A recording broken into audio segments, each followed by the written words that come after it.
आप पढ़ेंगे तो उस पर लिखा हुआ है, after interviewing over 500 of the most affluent men and women of his time, Napoleon Hill uncovered the secret to great wealth based on the notion that if we can learn to think like the rich we can discover wealth and success.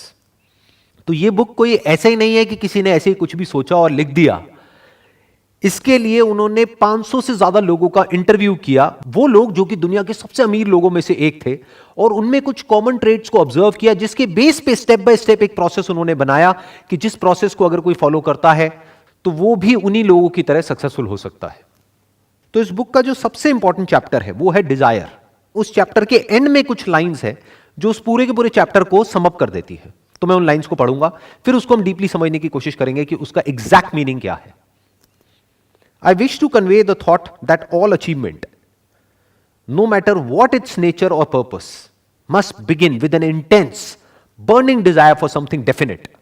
इसमें यह कहा जा रहा है कि कोई भी achievement है, किसी भी तरह की अचीवमेंट है, उसकी जो शुरुआत होती है वो होती है एक इंटेंस, यानी कि अंदर से एक्चुअल में जो बहुत ही डीपली रूटेड हो हमारे सबकॉन्शियस के अंदर। ऐसा नहीं कि ऊपर ऊपर लेवल पे किसी को देखा और कुछ करने का मन किया। That is more like a wish. So there is a difference between जो यहां पर कहा जा रहा है डिजायर में और विश में।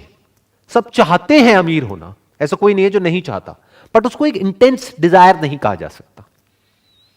जो ये इंटेंस डिजायर होता है लाइफ में कुछ भी करने का, किसी भी फील्ड में सक्सेसफुल होने का, वो बहुत ही कम लोगों में होता है। तो वो क्या कह रहे हैं, किसी भी तरह की अचीवमेंट हो उसकी शुरुआत होती है एक intense burning desire for something definite. मतलब वो डिजायर जो अंदर कॉन्स्टेंटली जल रहा हो, ऐसा नहीं कि ऑन ऑफ हो रहा है।